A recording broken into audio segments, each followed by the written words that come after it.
എല്ലാവർക്കും എൻ്റെ കൊച്ചു യൂട്യൂബ് ചാനലായ കെം വേൾഡ് ബൈ എസ് സ്വാഗതം. ഇന്നത്തെ നമ്മുടെ ടോപ്പിക് SSLC വിദ്യാർത്ഥികൾക്കായിട്ടുള്ള ഫസ്റ്റ് ചാപ്റ്ററിലെ പീരീഡ്, ബ്ലോക്ക് ആൻഡ് ഗ്രൂപ്പ്. ഒരു മൂലകത്തിൻ്റെ പീരീഡ്, ബ്ലോക്ക്, അതുപോലെ തന്നെ ഗ്രൂപ്പ് അതെന്താണെന്ന് കണ്ടെത്തലാണ് ഇന്നത്തെ നമ്മുടെ വീഡിയോയിൽ അപ്ലോഡ് ചെയ്തിരിക്കുന്നത്. അതായത് ഈ പീരീഡ്, ബ്ലോക്ക്, ഗ്രൂപ്പ് എന്നിവ കണ്ടുപിടിക്കുന്നതിലൂടെ നമുക്ക് ഒരു മൂലകം എവിടെയാണ് ഇരിക്കുന്നത്, ഏത് സ്ഥലത്തായിട്ടാണ്, ഒരു പീരിയോഡിക് ടേബിൾ ഏത് ഭാഗത്താണ് ഇരിക്കുന്നത് എന്നുള്ളതിൻ്റെ, അല്ലെങ്കിൽ വ്യക്തമായിട്ട് പറയുകയാണെങ്കിൽ അതിൻ്റെ പൊസിഷൻ എവിടെയാണെന്നുള്ളത് കൃത്യമായിട്ട് മനസ്സിലാക്കാൻ ഈ 3 കാര്യങ്ങൾ കണ്ടുപിടിക്കുന്നതിലൂടെ നമുക്ക് സാധിക്കും. ഇതിൽ ഓരോ ടേമും എന്താണെന്ന് നമുക്ക് ഓൾറെഡി അണ്ടർസ്റ്റുഡ് ആണ്. എന്താണ് പീരീഡ് എന്നുള്ളതും, അതുപോലെ തന്നെ എന്താണ് ഗ്രൂപ്പ് എന്നുള്ളതും, എന്താണ് ബ്ലോക്ക് എന്നുള്ളതും ഒക്കെ നമ്മൾ ഓൾറെഡി പഠിച്ചു കഴിഞ്ഞ കാര്യങ്ങളാണ്. നമുക്കറിയാം നമ്മുടെ പീരിയോഡിക് ടേബിളിൽ 4 ബ്ലോക്കുകളുണ്ട്. അതിനെപ്പറ്റി നമ്മൾ കൂടുതലായിട്ട് കഴിഞ്ഞ ക്ലാസ്സിൽ പഠിച്ചു. അതുപോലെ തന്നെ 7 പീരീഡ് ഉണ്ട്, അതുപോലെ തന്നെ 18 ഗ്രൂപ്പുകളുണ്ട്. ഇത്രയും നമുക്ക് അറിയാവുന്ന കാര്യങ്ങളാണ്. ഇനി നമ്മൾ ഈ സബ്ഷെൽ ഇലക്ട്രോണിക് കോൺഫിഗറേഷൻ എഴുതുന്നതിലൂടെ ഒരു മൂലകത്തിൻ്റെ പീരീഡ് കണ്ടുപിടിക്കുക, അതുപോലെ ഗ്രൂപ്പ് കണ്ടുപിടിക്കുക, അതുപോലെ ബ്ലോക്ക് കണ്ടുപിടിക്കുക. ഇത്രയും കാര്യങ്ങൾ കണ്ടുപിടിക്കുന്നത് എങ്ങനെയാണെന്ന് നോക്കാം. നമുക്ക് വീഡിയോയിലോട്ട് പോയാലോ? എല്ലാവരും റെഡിയല്ലേ? അതിനു മുമ്പ് ഞാനൊരു കാര്യം പറഞ്ഞോട്ടെ. നമ്മളെപ്പോഴും ഏത് എലമെൻറ്റ് ചോദിക്കുകയാണെങ്കിലും നമ്മൾ ആദ്യം തന്നെ അതിൻ്റെ ഇലക്ട്രോണിക് കോൺഫിഗറേഷൻ എഴുതിയാൽ മാത്രമേ നമുക്ക് ഇതൊക്കെ കണ്ടുപിടിക്കാനായിട്ട് പറ്റുള്ളൂ. അപ്പോൾ തന്നിരിക്കുന്ന എലമെൻറ്റ് ഏതാണോ അതിൻ്റെ സബ്ഷെൽ ഇലക്ട്രോൺ വിന്യാസം എഴുതുക എന്നുള്ളതാണ് ആദ്യത്തെ സ്റ്റെപ്പ്. അതിനുശേഷം നമ്മൾ ഇപ്പോൾ 3 എണ്ണം കണ്ടുപിടിക്കാൻ പറയും. അതായത് പീരീഡ് കണ്ടുപിടിക്കാൻ പറയും, ബ്ലോക്ക് കണ്ടുപിടിക്കാൻ പറയും, ഗ്രൂപ്പ് കണ്ടുപിടിക്കാൻ പറയും. ചിലപ്പോൾ ഇതിലേതെങ്കിലും 2 എണ്ണേ ചോദിക്കുകയുള്ളൂ, ചിലപ്പോൾ ഇതിലേതെങ്കിലും 1 എണ്ണേ ചോദിക്കുകയുള്ളൂ. അപ്പോൾ എപ്പോഴും നമ്മൾ കണ്ടുപിടിക്കുമ്പോൾ ഇപ്പോൾ 3 എണ്ണം കണ്ടുപിടിക്കാൻ ചോദിക്കുകയാണെങ്കിൽ ബ്ലോക്ക് ആദ്യം കണ്ടുപിടിക്കുന്നതായിരിക്കും കുറച്ചും കൂടി ഈസി വേ. അതായത് ബ്ലോക്ക് ഏതാണെന്ന് അറിഞ്ഞാൽ മാത്രമേ നമുക്ക് ഗ്രൂപ്പ് കണ്ടുപിടിക്കാൻ പറ്റുള്ളൂ. പീരീഡ് കണ്ടുപിടിക്കാൻ ബുദ്ധിമുട്ടൊന്നുമില്ല. അത് ഏത് ബ്ലോക്കായാലും നമുക്ക് പീരീഡ് എന്ന് പറയുന്നത് നമുക്ക് സാധാരണ നോർമൽ വേയിൽ കണ്ടുപിടിക്കാൻ പറ്റും. പക്ഷേ ഗ്രൂപ്പ് കണ്ടുപിടിക്കണമെങ്കിൽ ആദ്യം ബ്ലോക്ക് ഏതാണെന്ന് അറിയണം. അതുകൊണ്ട് തന്നെ നമ്മൾ എപ്പോഴും ചെയ്യുമ്പോൾ ആദ്യം ബ്ലോക്ക് കണ്ടുപിടിക്കുന്നതാണ് അതിലെ ഏറ്റവും ഈസി വേ. അപ്പോൾ ബ്ലോക്ക് കണ്ടുപിടിച്ചതിന് ശേഷം നമ്മൾ പിന്നെ പീരീഡ് കണ്ടുപിടിക്കുക, അതിനുശേഷം നമ്മൾ ഗ്രൂപ്പ് കണ്ടുപിടിക്കുക. അതാണ് കുറച്ചും കൂടി ഈസി വേ എന്നാണ് എനിക്ക് തോന്നുന്നത്. ഓക്കെ, അപ്പോൾ നിങ്ങളും ആ സ്റ്റെപ്പ് ഫോളോ ചെയ്ത് കഴിഞ്ഞാൽ നിങ്ങൾക്ക് കൂടുതൽ എളുപ്പമായിരിക്കും. ഓക്കെ, അങ്ങനെയാണെങ്കിൽ നമുക്ക് നോക്കാം. നമുക്കിപ്പോൾ എന്താണ് ബ്ലോക്ക് എന്നുള്ളത് ഞാൻ ആദ്യം പറയാം. 4 ബ്ലോക്കുകൾ ഉണ്ടെന്ന് മാത്രമേ നമ്മൾ കഴിഞ്ഞ ക്ലാസ്സിൽ പറഞ്ഞിട്ടുണ്ടായിരുന്നുള്ളൂ. S block, P block, D block, F block. അവിടെ ഞാൻ ഒരു കാര്യം കൂടിയും പറഞ്ഞിട്ടുണ്ടായിരുന്നു. ഈ ബ്ലോക്ക് എന്ന് പറയുന്നത് സബ്ഷെല്ലുകളുമായിട്ട് റിലേറ്റ് ചെയ്ത് കിടക്കുന്നതാണ് എന്ന് മാത്രം ഒരു വാചകം അവിടെ ഞാൻ പറഞ്ഞിട്ടുണ്ടായിരുന്നു. നിങ്ങൾക്ക് കഴിഞ്ഞ ക്ലാസ്സിലെ വീഡിയോ നോക്കിക്കഴിഞ്ഞാൽ അറിയാൻ പറ്റും. അപ്പോൾ ശരിക്കും ബ്ലോക്ക് എന്ന് പറയുന്നത് സബ്ഷെല്ലുമായിട്ട് കുറച്ച് റിലേറ്റഡ് ആണ്. അതെങ്ങനെയാണെന്ന് ഞാൻ പറയാം. ഇപ്പോൾ നമ്മളോട് സപ്പോസ് നമുക്ക് ഒരു എക്സാമ്പിളിലൂടെ ചെയ്ത് നോക്കാം. അതായത് സോഡിയം എന്നുള്ള എലമെൻറ്റ് നമ്മൾ എടുക്കുകയാണ്. സോഡിയത്തിൻ്റെ അറ്റോമിക് നമ്പർ 11 ആണ്. അപ്പോൾ നമ്മൾ 1s2, 2s2, 2p6, 3s1 ഇതാണ് ഇലക്ട്രോണിക് കോൺഫിഗറേഷൻ. ഇതിനെക്കുറിച്ച് കൂടുതലൊന്നും ഇനി മനസ്സിലാക്കി തരേണ്ട ആവശ്യമില്ല എന്ന് എനിക്കറിയാം. എല്ലാവരും ഇപ്പോൾ ഇത് പഠിച്ച് കഴിഞ്ഞിട്ടുണ്ടായിരിക്കും. അപ്പോൾ 1s2, 2s2, 2p6, 3s1 എന്നുള്ളതാണ് സോഡിയത്തിൻ്റെ electronic configuration, subshell electronic configuration.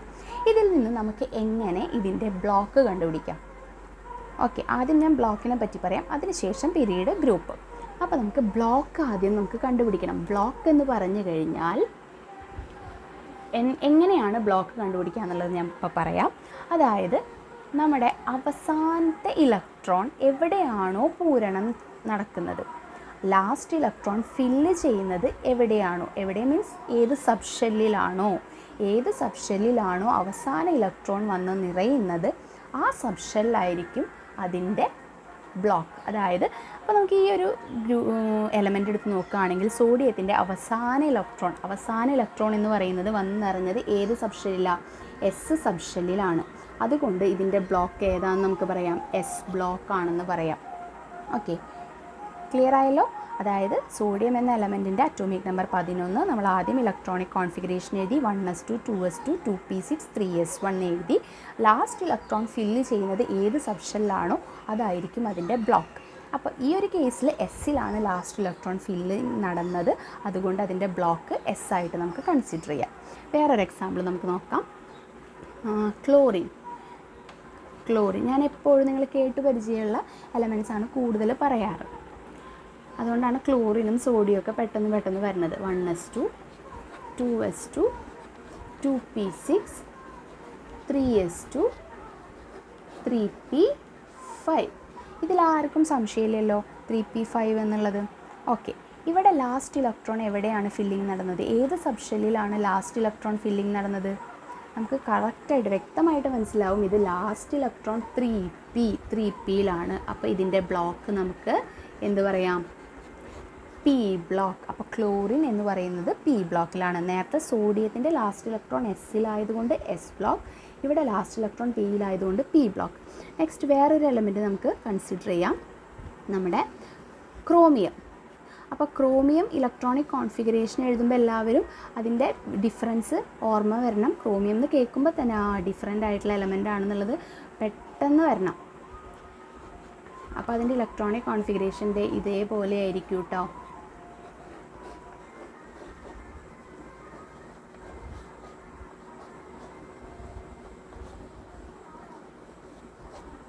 (3d5) 4s1 3d5.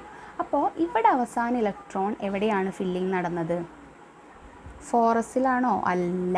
കാരണം നമ്മൾ എഴുതുമ്പോൾ ലാസ്റ്റ് കാണുന്ന ഷെല്ല് 4s ആണ്, അത് ഞാൻ സമ്മതിച്ചു. ലാസ്റ്റ് എഴുതിയിരിക്കുന്ന ഷെല്ല് 4s ആണ്, പക്ഷെ അവസാന ഫില്ലിംഗ് നടന്നത്, അതായത് ഞാൻ 4sൽ 1 ഇലക്ട്രോൺ വെച്ചതിന് ശേഷമാണ് 3dയിൽ വന്നിട്ട് 5 ഇലക്ട്രോൺ എഴുതിയത്. അപ്പോൾ ഇത് ഏത് ബ്ലോക്കിലാണ് വരിക? അവസാന ഇലക്ട്രോൺ പൂരണം നടന്ന സബ്ഷെൽ എന്ന് പറയുന്നത് ഡി സബ്ഷെൽ ആയതുകൊണ്ട് ഇത് ഏത് ബ്ലോക്കിലാണ് ഉൾപ്പെടുക? ഡി ബ്ലോക്കിലാണ് ഉൾപ്പെടുക. ഓക്കെ, എല്ലാവർക്കും ക്ലിയർ ആയെന്ന് വിചാരിക്കുന്നു. ഒന്നുകൂടി പറയാം. ആദ്യത്തെ പിന്നെ എഫ് ബ്ലോക്ക് ഒന്നും നമ്മളോട് സാധാരണയായിട്ട് ചോദിക്കാറില്ല. നമുക്ക് ഇത്രേ പഠിക്കേണ്ട ആവശ്യമുള്ളൂ. 4 എഫ് എന്ന് പറയുന്ന ഒരു ബ്ലോക്ക് ഉണ്ടെന്ന് മാത്രം അറിഞ്ഞു വെച്ചാൽ മതി. അവരുടെ ക്യാരക്ടറിസ്റ്റിക്സും പഠിച്ചു വയ്ക്കാം. ഇനിയിപ്പോൾ അങ്ങാനും എഫ് ബ്ലോക്ക്, പക്ഷേ എഫ് ബ്ലോക്കിൻ്റെ ഒന്നും ഇലക്ട്രോണിക് കോൺഫിഗറേഷനൊന്നും എഴുതാൻ നമുക്ക് നമ്മുടെ സിലബസിലില്ല. അപ്പോൾ അതുകൊണ്ട് എന്തായാലും ആ ഭാഗത്തു നിന്നുള്ള ക്വസ്റ്റ്യൻസ് വരില്ല. നമുക്ക് എസ്, പി, ഡി അത്രയും എലമെൻസിൻ്റെ മാത്രമാണ് ചോദിക്കുള്ളൂ. അപ്പോൾ ആദ്യത്തെ കേസിൽ, സോഡിയത്തിൻ്റെ കേസിൽ അവസാന ഇലക്ട്രോൺ ലാസ്റ്റ് ഇലക്ട്രോൺ ഫില്ലിംഗ് നടന്നത് എസ് സബ്ഷെല്ലിലായതുകൊണ്ട് ബ്ലോക്ക് എസ്സും, ക്ലോറിൻ്റെ കേസിൽ പി സബ്ഷെല്ലിലാണ് അവസാന ഇലക്ട്രോൺ ഫില്ലിംഗ് നടന്നത്, അതുകൊണ്ട് പി ബ്ലോക്കും, ക്രോമിയത്തിൻ്റെ കേസിൽ അവിടെയാണ് പ്രത്യേകം ശ്രദ്ധിക്കേണ്ടത്. കാരണം നമുക്ക് എപ്പോഴും ചില പിള്ളേർക്കെങ്കിലും പെട്ടെന്നൊരു ടെൻഡൻസി ഉണ്ടായിരിക്കും, ആ അവസാനം എഴുതിയിരിക്കുന്നത് 4s ആണല്ലോ, അപ്പോൾ എസ് ബ്ലോക്ക് എഴുതാനുള്ള ഒരു ടെൻഡൻസി മിക്ക പിള്ളേരും കാണിക്കും. പക്ഷെ അത് നമ്മളിപ്പോഴേ നമ്മളത് മനസ്സിൽ ഓർത്ത് വെച്ചേക്കുക. അവസാനം എഴുതിയിരിക്കുന്ന ഷെല്ല് മാത്രമാണ് 4s എന്നുള്ളത്, പക്ഷെ ഫില്ലിംഗ് നടന്നിരിക്കുന്നത് 3dയിലാണ്. അതുകൊണ്ട് തന്നെ അതിൻ്റെ ബ്ലോക്ക് എന്താണ് വരിക? ഡി ബ്ലോക്കാണ് വരിക. ഓക്കെ, അപ്പോൾ ബ്ലോക്ക് എല്ലാവർക്കും ക്ലിയർ ആയെന്ന് വിചാരിക്കുന്നു. ഇങ്ങനെയാണ് നമ്മൾ ഒരു എലമെൻറ്റിൻ്റെ ബ്ലോക്ക് കണ്ടുപിടിക്കുക. ഇനി നമ്മൾ പിരീഡാണ് പറയാൻ പോകുന്നത്. അപ്പോൾ ഇതേ എലമെൻറ്റ്സ് തന്നെയാണ് ഞാൻ എടുക്കുന്നത്. സോഡിയം പിരീഡ് നമ്പർ എന്താണെന്നുള്ളത് നമ്മൾ സാധാരണ period number main shell electronic configuration വെച്ച് കണ്ടുപിടിക്കാനായിട്ട് 9th പഠിച്ചിട്ടുണ്ട്. അപ്പോൾ നമ്മളെപ്പോഴും പറയുന്നത് എത്ര ഷെല്ലുകളുണ്ടോ ആ ഷെല്ലുകളുടെ എണ്ണത്തിനെയാണ്, മെയിൻ ഷെല്ലുകൾ എത്ര എണ്ണം ഉണ്ടോ ആ ഷെല്ലുകളുടെ എണ്ണത്തിനെയാണ് നമ്മൾ എന്തെന്ന് വിളിക്കുക? പിരീഡ് എന്ന് പറയാം. അതായത് 3 ഷെല്ലുകളാണുള്ളതെങ്കിൽ പിരീഡ് 3, 2 ഷെല്ലുകളേ ഉള്ളൂ എന്നുണ്ടെങ്കിൽ, 2 മെയിൻ ഷെല്ലുകളേ ഉള്ളൂ എന്നുണ്ടെങ്കിൽ പിരീഡ് 2, ഇനി 7 ഷെല്ലുണ്ടെങ്കിൽ പിരീഡ് 7. ഇവിടെ നമുക്ക് സബ്ഷെൽ ഇലക്ട്രോണിക് കോൺഫിഗറേഷൻ വെച്ച് എഴുതുമ്പോൾ ഏറ്റവും ഔട്ടർ മോസ്റ്റ് ഷെൽ, അതായത് ഏത് ഔട്ടർ മോസ്റ്റ് ഷെല്ല് വരെ ഉണ്ടെന്ന് നോക്കാം. ഏറ്റവും പുറമേ കാണുന്ന ഷെല്ലിൻ്റെ നമ്പർ ഏതാണോ ആ നമ്പറാണ് പീരീഡ്.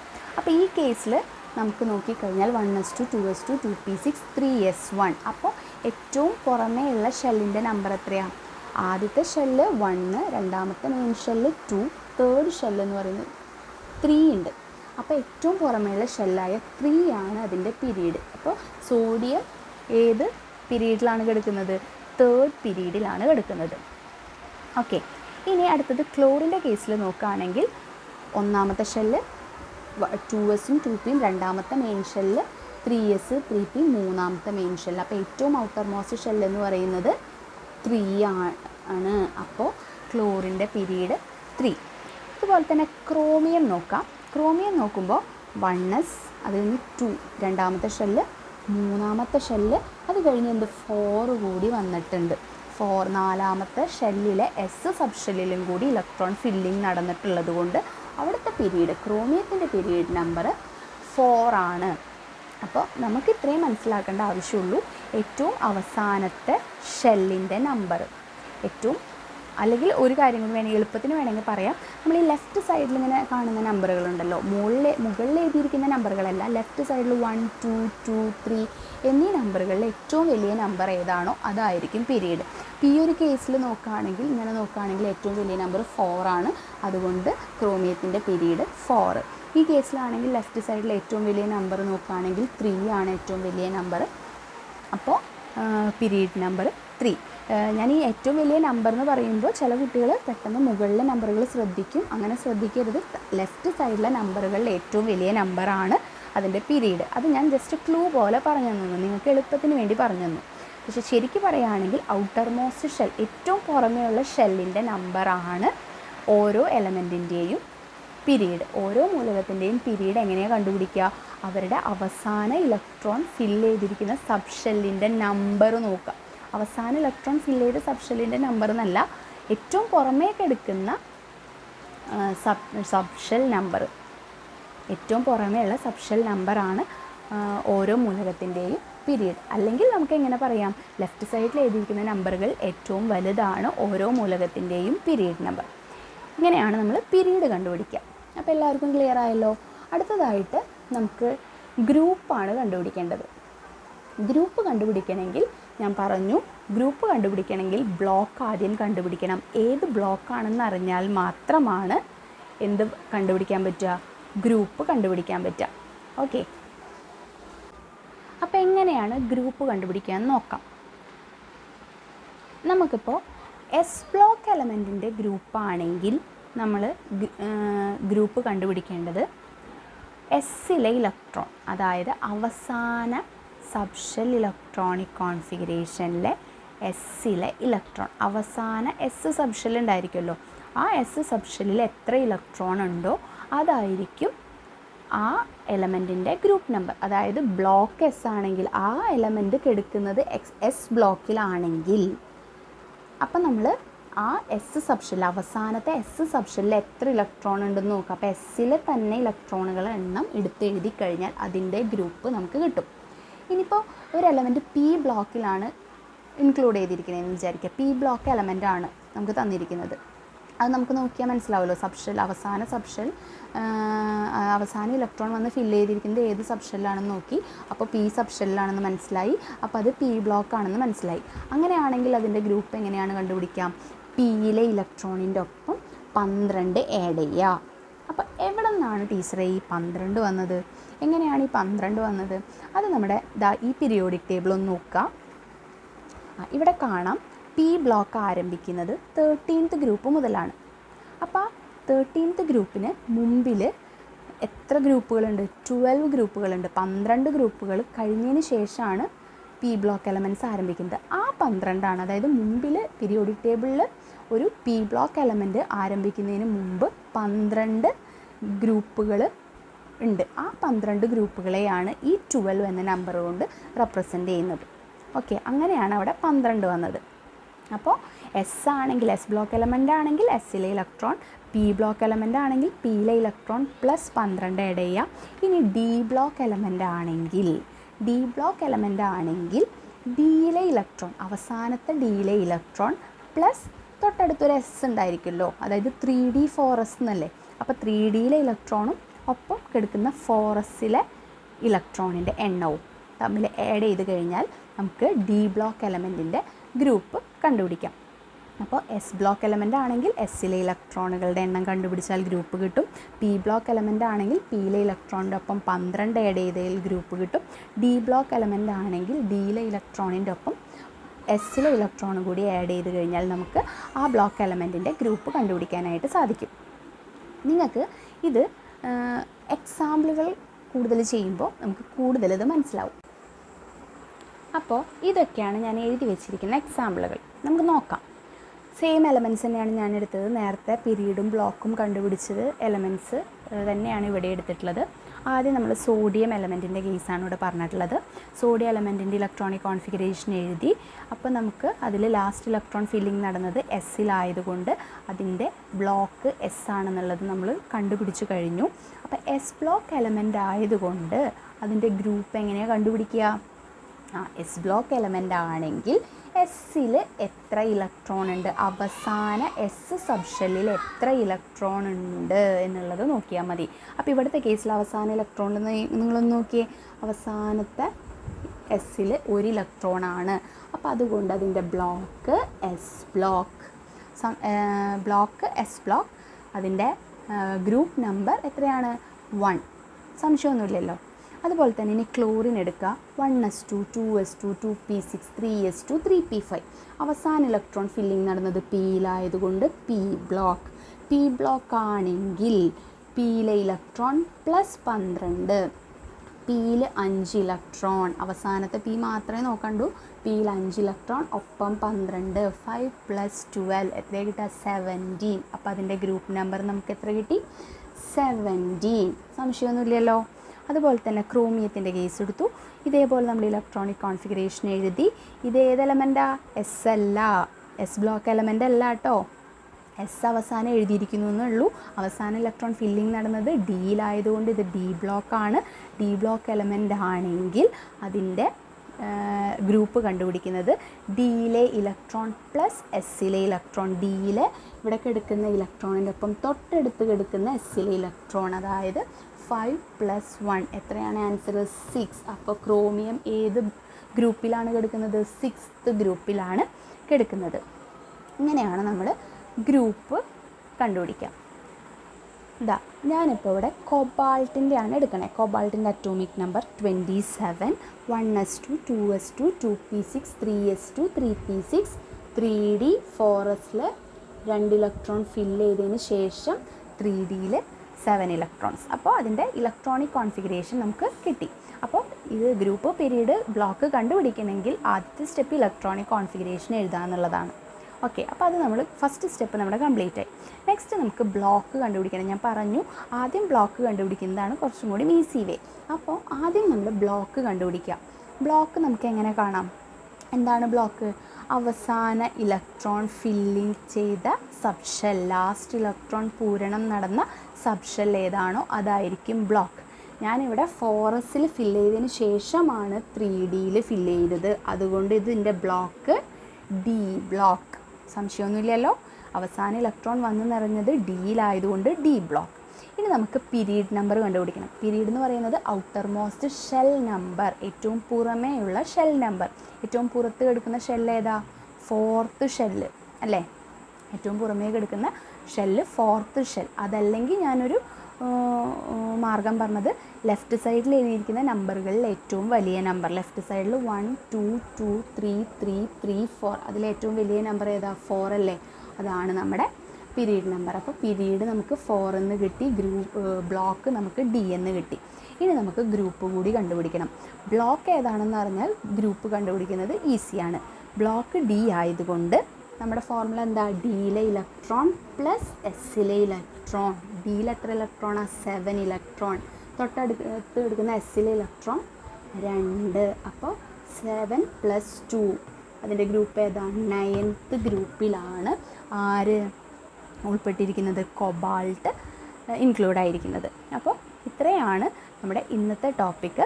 എല്ലാവർക്കും നന്നായിട്ട് മനസ്സിലായി എന്ന് വിചാരിക്കുന്നു.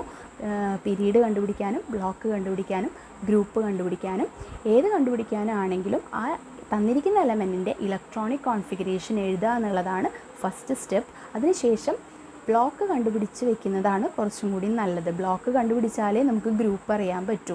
ആദ്യമേ തന്നെ ഗ്രൂപ്പ് ഞാൻ കണ്ടുപിടിക്കട്ടെ എന്ന് പറഞ്ഞ് പോയി കഴിഞ്ഞാൽ അവിടെ വെച്ച് നമ്മുടെ സ്റ്റോപ്പ് ആവും. അപ്പോൾ ആദ്യം ബ്ലോക്ക് കണ്ടുപിടിക്കാം, അതിനുശേഷം പീരീഡ് കണ്ടുപിടിക്കാം, അതിനുശേഷം ഗ്രൂപ്പ് കണ്ടുപിടിക്കാം. ഓക്കെ, എല്ലാവർക്കും മനസ്സിലായല്ലോ?